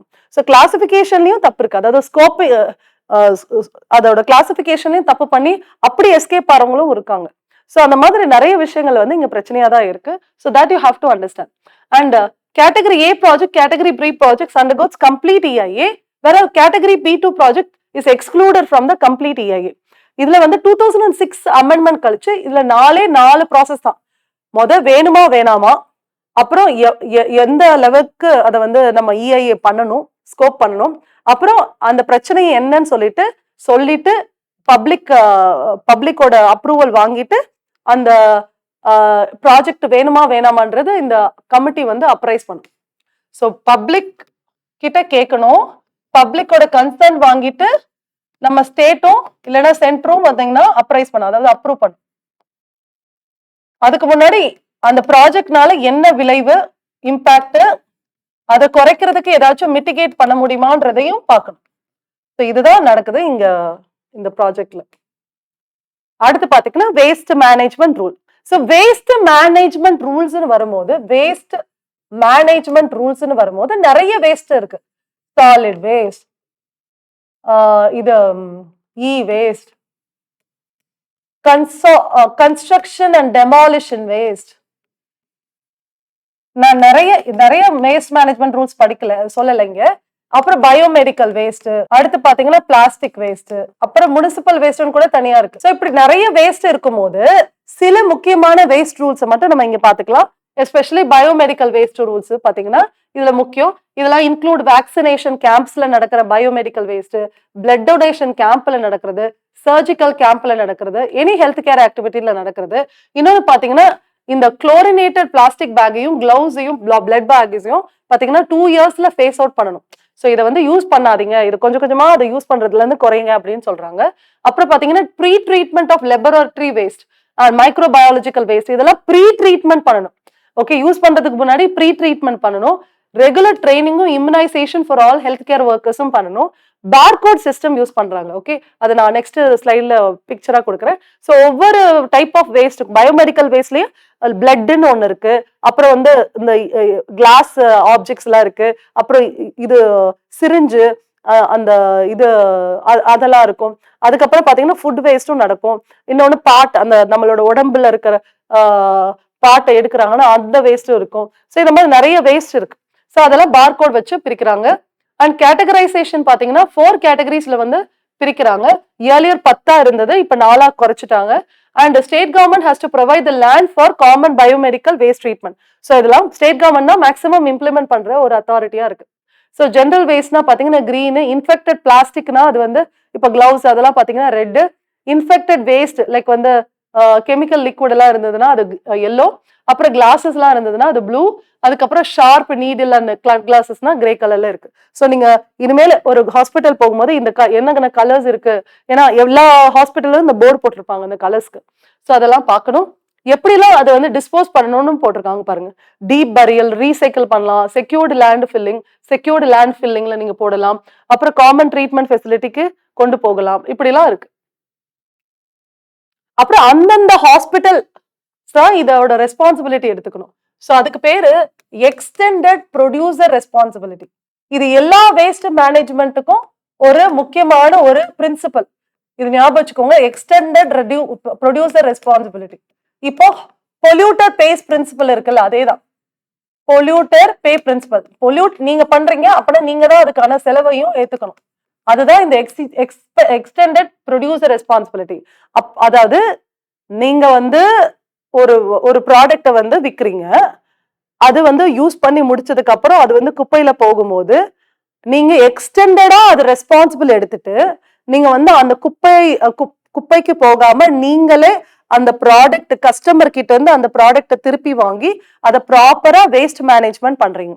இப்போ ஒரு ஒரு லேப்டாப் கம்பெனினா அந்த லேப்டாப் கம்பெனி வந்து திருப்பியும் அந்த லேப்டாப்பை வந்து யூஸ் பண்ணி முடிச்சுட்டு ரிப்பேர் ஆனோன்னு அதை வந்து திருப்பி வாங்கி அது டேமேஜ் ஆனோன்னா திருப்பி வாங்கி அதை அவங்க தான் அதை டிஸ்போஸ் பண்ணணுன்றது எக்ஸ்டெண்டட் ப்ரொடியூசர் ரெஸ்பான்சிபிலிட்டி. ஸோ இது வந்து ஹாஸ்பிட்டல்ஸ் வந்து இந்த ப்ரொடியூசர் ரெஸ்பான்சிபிலிட்டி எடுத்துக்கணும். ஸோ இந்த மாதிரி நிறைய விஷயங்கள் அண்ட் பொல்யூட்டர் பேஸ் பிரின்சிபலும் தான்.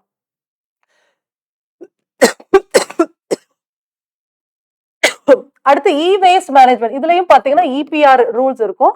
ஓகே, இது notified under environment protection act. It includes இது என்னது fluorescent lamp. Okay, fluorescent lamp, mercury containing lamp எல்லாத்துலயும் இ வேஸ்ட்ல வரும். அப்புறம் எக்ஸ்டெண்டட் ப்ரொடியூசர் ரெஸ்பான்சிபிலிட்டி இதுல வந்து கொடுத்துருக்காங்க. ஸோ ப்ரொடியூசர் வந்து ஒரு லேப்டாப் கம்பெனினா அவங்க வந்து அந்த டேமேஜ் லேப்டாப்பை வாங்கி அவங்க தான் அதை வந்து ரீசைக்கிள் பண்ணணும், இல்லைன்னா இது டிஸ்போஸ் பண்ணணும்.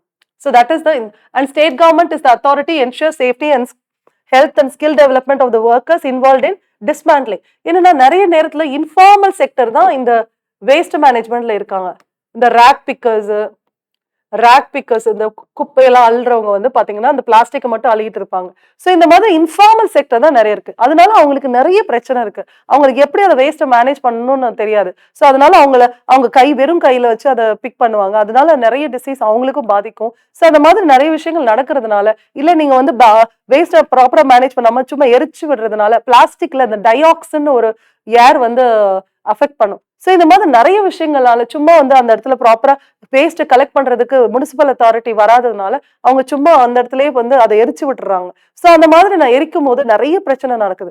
ஸோ அந்த மாதிரி எல்லாம் இல்லாம இருக்கிறதுக்கு தான் இந்த எக்ஸ்டெண்டட் ப்ரொடியூசர் ரெஸ்பான்சிபிலிட்டி. இல்ல நீங்க சும்மா இ வேஸ்ட் எல்லாம் பாத்தீங்கன்னா எல்லா குப்பையோட சேர்த்து போட்டுட்டீங்கன்னா அதுவும் ஒரு பெரிய பிரச்சனை. எல்லாத்தையும் அவங்க சேர்த்து எரிச்சு விட்டாங்கன்னா இது சிட்டி ரோபோட் எரிஞ்ச மாதிரி தான் எரிஞ்சு போயிடும். ஸோ இந்த மாதிரி நிறைய விஷயங்கள் வந்து பாத்தீங்கன்னா இப்படி நடக்குது.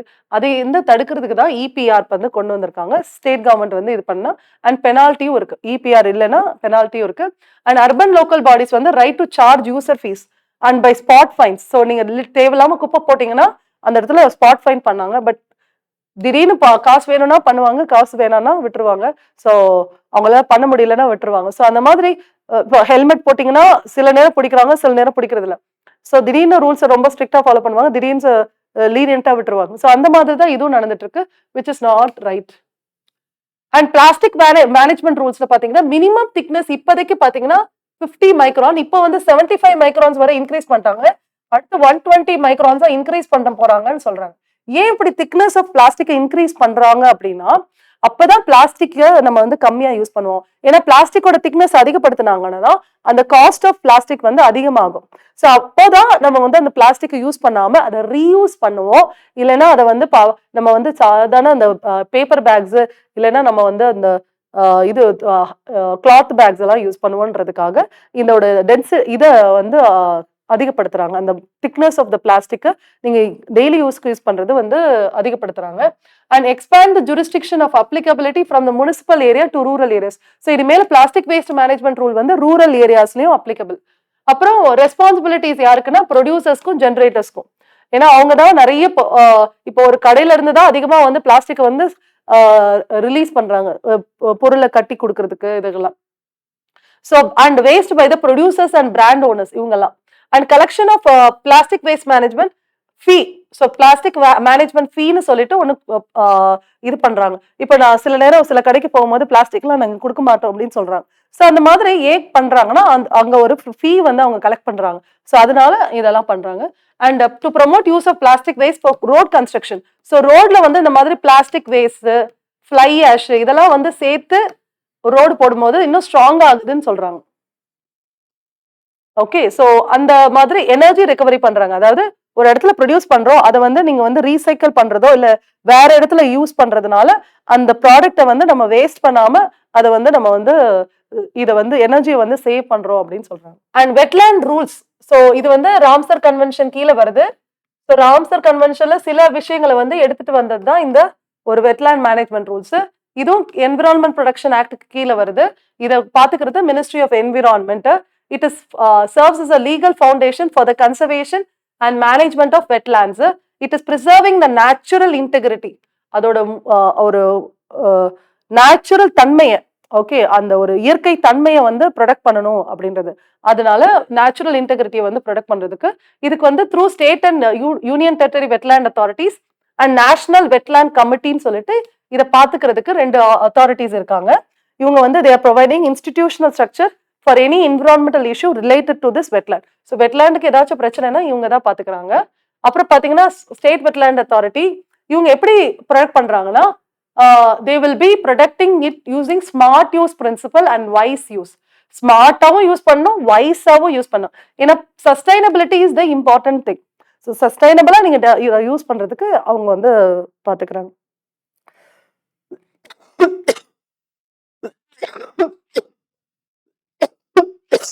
அண்ட் SWA வந்து பாத்தீங்கன்னா they will have a list of the activities. இதெல்லாம் அலோவ் பண்றாங்க, இதெல்லாம் அலோவ் பண்ணக்கூடாதுன்னு ஒரு லிஸ்ட் ஆஃப் ஆக்டிவிட்டிஸ் சொல்லிட்டு இதை ஃபாலோ பண்ணணும், இதை ஃபாலோ பண்ணக்கூடாது அப்படின்னு சொல்லிட்டு லிஸ்ட் போட்டிருக்காங்க. ஓகே, அடுத்து வந்து central wetland regulatory authority, national wetland கமிட்டின்னு சொல்லிட்டு சாரி சென்ட்ரல் வெட்லாண்ட் ரெகுலேஷன் அத்தாரிட்டின்னு இதை வந்து ரீப்ளேஸ் பண்ணி ஒரு கமிட்டி வந்து இப்போதைக்கு ஃபார்ம் பண்ணியிருக்காங்க. ஸோ இனிமேல் வந்து நம்ம வந்து நேஷனல்னு கூப்பிடாம சாரி இனிமேல் வந்து இதுதான் புது ஆர்கனைசேஷன், நேஷனல் வெட்லாண்ட் கமிட்டி. இதுக்கு முன்னாடி வந்து CWRAன்னு இருந்தது, நேஷனல் வெட்லாண்ட் கமிட்டின்னு சிம்பிளா மாத்திட்டாங்க. Led by ministry of environment, forest and climate change secretary. So இவங்க தான் இதுக்கான chairman. So that you have to and it forbids activities like encroachment of any kind, அப்புறம் industries, waste disposal, untreated waste discharge பண்றது, இதெல்லாம் வந்து இதுல இருந்து போறாங்க. அடுத்து state authorities to compile a list of all wetlands. ஏன்னா வெட்லாண்ட்ஸ் லிஸ்ட் போட்டுட்டு எந்த வெட்லாண்ட்லாம் நீங்க ராம்சர் கன்வென்ஷன்ல வரணும்னோ அவங்க கிட்ட போய் நீங்க இது ரெக்கமெண்டேஷனுக்கு அனுப்புவீங்க. ஸோ ராம்சருக்கு நீங்க ரெக்கமெண்டேஷன் அனுப்புவீங்க. இந்த லிஸ்ட் யார் கிரியேட் பண்றாங்கன்னா state. Okay, it will serve as the foundation for the creation of an exhaustive digital இன்வென்டரியும் கிரியேட் பண்றாங்க. ஸோ டிஜிட்டல்ல டைப் பண்ணி இந்த வெட்லாண்ட் என்னென்ன வெட்லாண்ட் நம்ம இந்தியாவில் இருக்கு, ஸ்டேட்ல இருக்கு, ஒவ்வொரு ஸ்டேட்லயும் என்னென்ன வெட்லாண்ட் இருக்குன்னு அந்த ஸ்டேட் கவர்மெண்ட் வந்து கிரியேட் பண்ணுது டிஜிட்டல் இன்வென்டரி. இன்வென்டரினா டிஜிட்டல் லைப்ரரி மாதிரி. ஸோ இப்போ ரீசெண்டா நம்ம என்ன பேசணும் இன்னைக்கு கிளாஸ்ல, நம்ம வந்து பாத்தீங்கன்னா என்விரான்மெண்ட் ப்ரொடக்ஷன் ஆக்ட் கீழே வந்து ESZ, CRZ, EIA பேசணும். ஃபாரஸ்ட் பாலிசினா என்னன்னா ஃப்ரெண்ட்ஸ், 1988ல அமெண்ட் பண்ணதுல ஒண்ணுல 33% வந்து நம்ம அதுல வந்து 33% ஆஃப் த ஜியோகிராபிக்கல் லேண்ட் வந்து ஃபாரஸ்டா நம்ம மாத்தணும் அப்படின்றதுதான் இதுல இருக்க கோல். ஓகே, ஃபாரஸ்ட் பாலிசில இருக்கிற கோல். அடுத்து இந்தியன் ஃபாரஸ்ட் ஆக்ட் நேத்து கிளாஸ்ல பார்த்தது இது வந்து நேத்து கிளாஸ், இதுவும் நேத்து கிளாஸ். ஸோ இதுல வந்து பாத்தீங்கன்னா 3 பாடி இருக்கும், ஞாபகம் இருக்கு நினைக்கிறேன். NBA national biodiversity authority, state biodiversity board, biodiversity management committee. இவங்க தான் பீப்புள்ஸ் பயோடைவர்சிட்டி ரிஜிஸ்டர்னு ஒன்னு கிரியேட் பண்ணுவாங்க. இங்க பாத்தீங்கன்னா என்விரான்மெண்டல் ப்ரொடக்ஷன் ஆக்ட் வந்து பொல்யூஷனுக்காக உருவாக்குனது. வைல்ட் லைஃப் ப்ரொடக்ஷன் ஆக்ட்ல எத்தனை ஷெடியூல் இருக்கு இப்போதைக்கு? 4 ஷெடியூல் இருக்கு. 4 ஷெடியூல்ல வந்து 1 2 3 4, 3 வந்து என்னது பிளான்ட். ஓகே, ஞாபகம் வச்சுக்கோங்க. அப்புறம் ஃபாரஸ்ட் கன்சர்வேஷன் ஆக்ட்ல வந்து 1996க்கு முன்னாடியும் இது 1980க்கு அப்புறமும் இதெல்லாம் ஃபாரஸ்ட்னு சொல்லிட்டு நம்ம பேசியிருப்போம். இதுல வந்து TN கோதவர்மன் கேஸும் நம்ம பேசியிருப்போம். So with this, I think this class is over. Yeah. So thank you so much. Share, comment your doubts. That will be very valuable, and we will be able to clarify your doubts also. Thank you so much.